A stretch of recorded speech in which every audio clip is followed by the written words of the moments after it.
नमस्कार, छायाज रेसिपीजमध्ये आज आपण रवा आणि मुगाच्या डाळीपासून खूप चवदार असा नाश्ता बनवतोय। तर इथे मी अर्धा कप रवा घेतलाय, यामध्ये अर्धा कप आपल्याला दही घालायचं आहे। हे आता मिक्स करून घेऊया।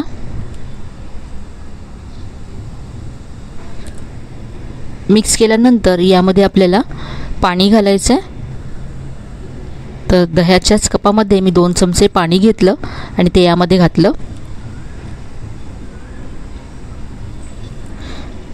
आता रवा फुलण्यासाठी आपण हे बाजूला ठेवून देऊया 10 मिनिटं। रवा बाजूला ठेवून देऊया आणि आता इथे मी डाळ घेतली। तर इथे मी अर्धा कप मुगाची डाळ घेतली, ती मी 2 ते 3 वेळा स्वच्छ धुवून घेतली। यानंतर डाळीमध्ये पाणी घालून मी 3 ते 4 तासासाठी भिजत ठेवली होती। तुमच्याकडे जर वेळ कमी असेल तर कोमट पाण्यामध्ये तुम्ही 1 तास भिजत ठेवली तरी चालेल। या कपाने मी अर्धा कप डाळ मोजून घेतली। आपण अर्धा कप इथे रवा, अर्धा कप दही आणि अर्धा कपच डाळ घेतले। आता ही डाळ आपल्याला वाटून घ्यायची, तर ही मिक्सरच्या भांड्यामध्ये आपण काढून घेऊया। पाहू शकता डाळ अगदी सॉफ्ट झाली आहे। आता इथे इथलं पाणी निथळून मिक्सरच्या भांड्यामध्ये मी काढून घेते। वाटताना आपल्याला पाणी घालायचं नाही आहे, जर गरज पडली तर अगदी 1 ते 2 चमचे इतकंच पाणी घालायचं आहे। आता यामध्ये 2 हिरव्या मिरच्या घालते आणि याबरोबरच थोडंसं आलं अगदी बारीक असं चिरून घेतलं आहे।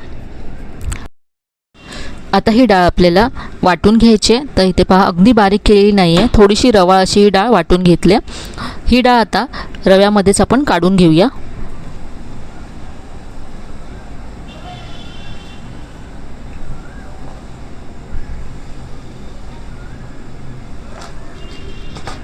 मिक्सरच्या भांड्यामध्ये 2 चमचे पाणी घालून ते सुद्धा यामध्ये काढून घेतलं आहे। आता हे सगळं मिक्स करून घेऊया।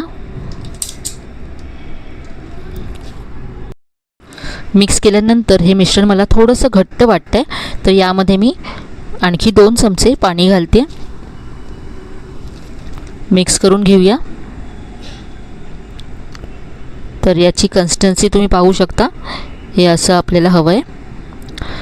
आता यामध्ये चवीप्रमाणे मीठ घालायचं आहे। यानंतर अर्धा चमचा जिरं घातलं आहे, चिमूटभर हळद घालायची आणि 1 चमचा यामध्ये तेल घालायचं आहे। आता हे सगळं मिक्स करूया।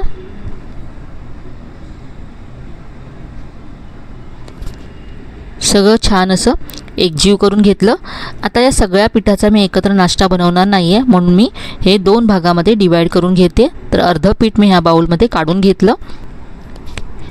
आता या पिठामध्ये चिमूटभर बेकिंग सोडा घालायचा आहे। जर तुम्ही सगळ्या पिठाचा एकत्र नाश्ता बनवणार असाल तर सगळ्या पिठामध्ये तुम्ही पाव चमचा बेकिंग सोडा घालू शकता, किंवा मग बेकिंग सोड्याऐवजी तुम्ही अर्धा चमचा इनो फ्रूट सॉल्ट घातलं तरी चालेल। बेकिंग सोडा घातल्यानंतर हे व्यवस्थित असं मिक्स करून घ्यायचं आहे।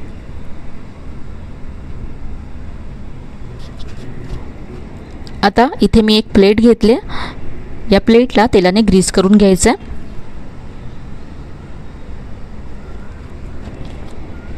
तर यामध्ये पीठ काढून घेऊया आणि हे करत असतानाच मी गॅसवरती कढईमध्ये पाणी गरम करत ठेवलं आहे।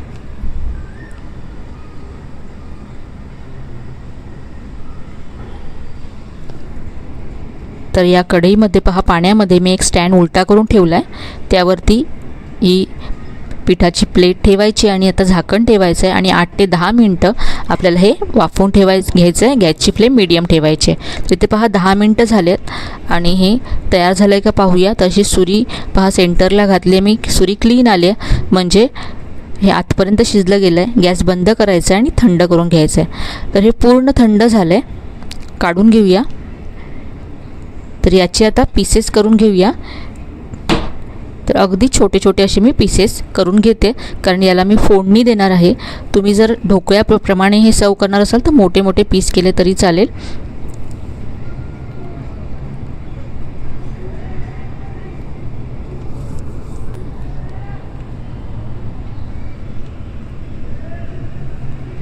तर असे सगळे पीस पहा मी काढून घेते।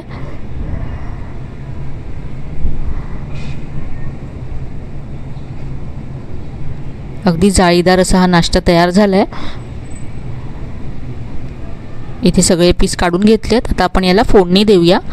तर इथे मी कढई गरम करत ठेवले. यामध्ये 2 चमचे तेल घातले.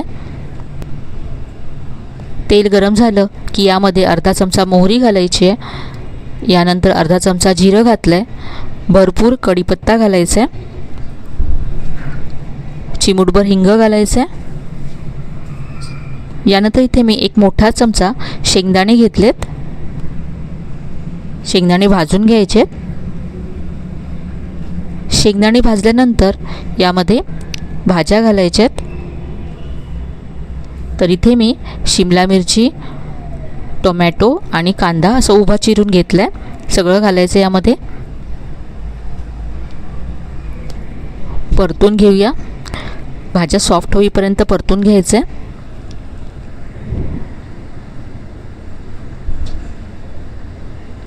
भाज्या इथे सॉफ्ट झाल्यात. आता आपण जो ढोकळा तयार केला होता तो यामध्ये घालायचा आहे. यावरती आता चिमूटभर हळद घालायची आहे. पाव चमचा लाल तिखट घातलं आहे. यानंतर मी पाव चमचा धनेजिरे पूड घातली आणि चवीप्रमाणे मीठ घातलं. आता हे सगळं आपण परतून घेऊया. यावरती आता मी 1 चमचा टोमॅटो केचप घालते. यामुळे मस्त आंबट गोड अशी चव येईल. मिक्स करून घेऊया. आता मी गॅस बंद केला आहे. बारीक चिरलेली कोथिंबीर घालायची वरून आणि आपला हा नाश्ता तयार आहे. काढून घेऊया. खूपच मस्त चटपटीत असा हा नाश्ता तयार होतो. आज आपण याला फोडणी दिली, पण तुम्ही ढोकळ्याप्रमाणे यावरती फोडणी घालून आणि चटणीबरोबर तुम्ही सर्व करू शकता. तर आजची ही रेसिपी तुम्हाला नक्कीच आवडली असेल. रेसिपी कशी वाटली कमेंटमध्ये कळवायला विसरू नका. रेसिपी आवडली असेल तर व्हिडिओला लाईक करा, शेअर करा. चॅनलला अजून सबस्क्राईब केलं नसेल तर नक्की सबस्क्राईब करा. चला तर मग पुन्हा भेटूया अशा छान छान आणि नवीन नवीन रेसिपीसह. तोपर्यंत धन्यवाद.